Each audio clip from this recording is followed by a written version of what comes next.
In the spa town of Cheltenham in Gloucestershire in the west of England, there's a district called Pittville, a quarter of tall, pale, elegant houses built when the town was fashionable, laid out around a park, and a set of ornamental gardens. On the corner of Pittville Circus Road stands one of those houses, 4 stories, double-fronted, the kind of house that was built for a large family and a full staff. In the spring of 1882, it had neither. It had been standing empty for about 2.5 years. The house had a history by then, though the family about to move in didn't know much of it. It had been built about 20 years before. Its first owner had died in it. The man who bought it after that had died about a month after moving in. Since then, it had sat closed up, quiet, with its shutters drawn at the smart end of a smart town. And in the spring of 1882, a retired army officer named Captain Rosina Despard took the lease and moved his family in. There were 8 of them: the captain, his wife, who was an invalid and largely confined to her rooms, and 6 children. The second eldest was a daughter named Rosina. She was 19 years old. She was studying to become a doctor at a time when there were barely a handful of women doctors in all of England, which tells you something about the kind of person she was. Serious, disciplined, not given to nerves or fancy. They moved into the big empty house on the corner. They settled in. And for the first few months, nothing happened at all. Then, one evening in June, Rosina heard someone on the stairs. She'd gone up to her room, and she'd heard a footstep on the landing, and she thought it was one of the household. So she opened her door, candle in hand, to see who was there. Standing at the top of the stairs was a tall woman, dressed in black. Rosina's first thought was not that she was seeing a ghost. Her first thought was that a visitor had come, and had somehow got upstairs. The figure was completely solid. It was a woman in a long black dress of some soft woolen material, and she was standing quite still, and she was holding a handkerchief up to her face in her right hand, so that most of the face was hidden. Rosina took a step toward her, meaning to speak. And the candle went out. Or rather, the account is careful here, the light seemed to fail, and in the dark, Rosina lost sight of her, and when she got the light back, the landing was empty. The woman in black was gone. She went back to her room, and being the person she was, she thought about it, and she was not satisfied by any ordinary explanation, and she began, quietly, to watch for it. She saw it again, and again. And over the months, and then the years, other people in the house began to see it too. The description almost never changed. A tall woman, a long black dress of soft wool. One witness could hear the faint sound of it as she moved. Cuffs of the kind a widow wore in mourning, visible on both wrists, and always the handkerchief held up in the right hand, pressed to the face, so that you never got more than a glimpse. A bit of the left side of the forehead, a little of the hair. No cap. Never in all those years a clear look at the face, and she kept to certain paths. She was most often seen in the drawing room, standing near a particular couch, and on the stairs and on the landings. She would come down the stairs, she would stand, she would walk to a window or to the couch and stand there for a while, sometimes for as long as half an hour, and then she would move off along her usual route toward the garden door, and there she would be lost to sight, and people heard her. This is one of the strangest parts of the whole thing. The footsteps were heard by people who saw nothing at all. A soft, distinct tread moving through the house, going along the passages, going up and down the stairs.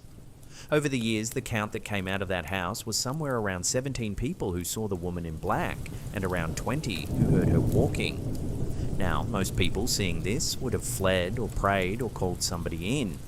Rosina Despard did something almost unheard of. She investigated it. She was training to be a scientist, and she decided to treat the thing in her own house as a problem to be studied carefully over time. She started keeping a written record, dated notes made close to the events, describing exactly what was seen and heard and when. That record is the reason we're talking about this at all. It's why this case, out of all the thousands of Victorian ghost stories, is one that serious investigators still write about. Because at the centre of it is a trained, sober, contemporaneous account kept by the person best placed to keep it. And she went further than notes. She tried to make contact. She would speak to the figure. She would ask it quietly what it wanted, whether she could help it. The woman in black never answered. Once or twice, Rosina said, the figure seemed almost on the point of speaking. There was a sense of it, but no words ever came. It would simply look at her as much as a figure with a handkerchief to its face can look at you, and then go on its way. She tried to touch it. She would move deliberately into its path, into the very place it was walking, so that it would have to pass through where she stood. And it would pass, and she would feel nothing, and the figure would simply be on the other side of her, continuing along the landing. She tried, on more than one occasion, to corner it, to catch it in a place where it could not carry on along its usual route. And when she did, when she blocked its path and there was nowhere for it to walk to, it did not push past her and it did not stop. It vanished. It simply was not there anymore. She even tried to photograph it. She set up a camera and waited. But the house was dark where the figure walked, and the cameras of 1880s England needed a long, bright exposure to catch anything. And there was never enough light. The plates came back with nothing on them. And then there's the experiment that the whole case is remembered for. Rosina wanted to know whether the woman in black was solid, whether she was, in any physical sense, actually there, moving through the space of the house. So she took fine threads and she stretched them across the stairs low down, from banister to wall, across the exact steps where the figure always walked. Thin threads fixed in place that a person coming down the stairs could not help but break. And she waited, and the woman in black came down the stairs as she always did. And the threads were not broken.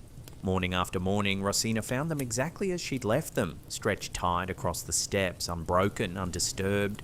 A figure that looked as solid as any living woman, that you could hear moving, that wore wool you could hear against itself, came down those stairs and passed through the threads as though they weren't there, or as though she weren't. That's the image at the heart of this. Not a scream, not a flung object. A young woman with a candle kneeling on the stairs in the dark to tie a thread across a step, and finding it again and again, exactly as she left it. So who was she? The family didn't know at first. But Cheltenham is a town, and towns remember their houses, and in time a story attached itself to the woman in black. And this is where I have to be careful with you, because from here the case moves from what was carefully recorded to what was locally believed. And those aren't the same thing. The story was this. Years before the Despards, the house had belonged to a solicitor named Henry Swinhoe. His first wife had died young, and he had married again, a woman named Imogen.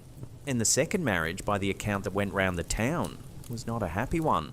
There was said to be drink on both sides. There were said to be quarrels over his children and, in the more colourful tellings, over the dead first wife's jewellery, which was supposed to be hidden somewhere in the house under the drawing room floor. Henry and Imogen separated. He died in the house in 1876. She died 2 years later in Bristol and was brought back and buried in Cheltenham, not far away. And so the town decided that the woman in black was Imogen Swinhoe, the unhappy second wife, come back to the drawing room she'd been miserable in, weeping behind her handkerchief for a marriage and a life that had gone wrong. It's a good story. It fits almost too well. And Rosina herself, to her credit, was honest that it was only ever circumstantial. Imogen was, she said, the only person connected with the house who resembled the figure at all. The morning dress, the drawing room, the timing.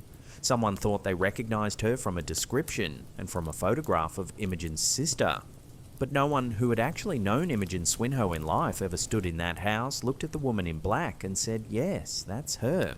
The identification is a best guess, dressed up over the years as a fact. The truth is that nobody knows who, if anyone, the woman in black was. What we do know is what happened to her. She faded. Around 1884, in the summer, the sightings were at their most frequent, and then slowly, over the next few years, they became rarer. The woman in black was seen less often and heard less often. Her outline, some said, seemed less distinct than it had been. And by 1889, 7 years after Rosina first opened her door to a figure on the landing, she was gone altogether. The family stayed a while longer, and then they left the house around 1892.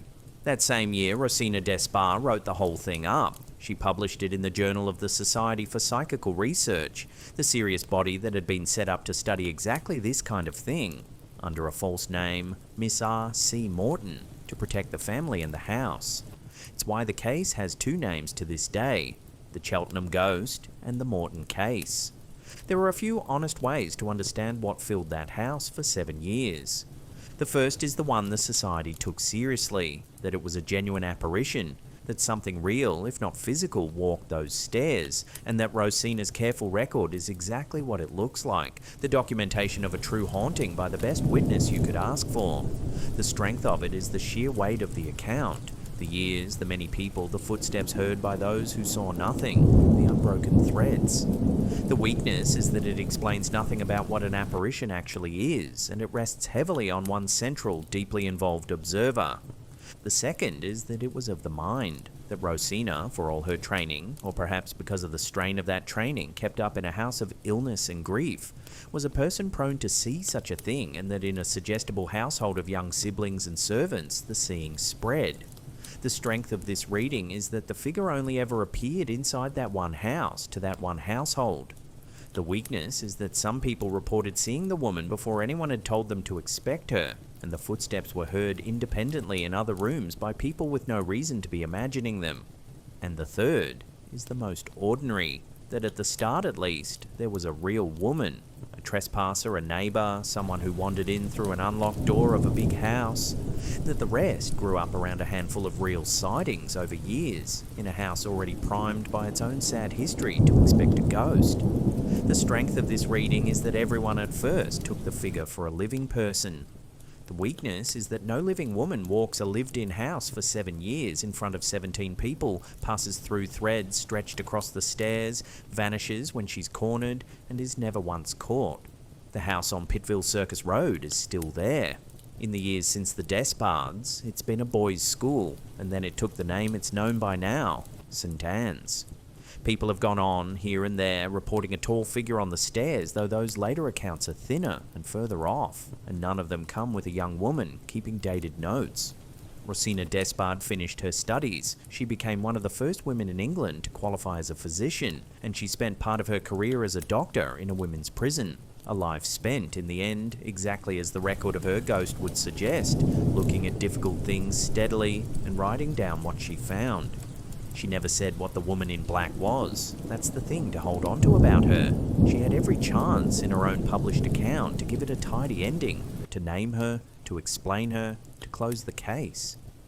She didn't. She laid out what she'd seen and what she'd tried and what had failed, and she left it open.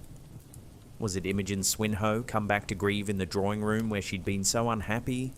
Was it something a tired, overworked young woman, half-made in her own mind, and then shared, without meaning to, with a house full of people willing to see it?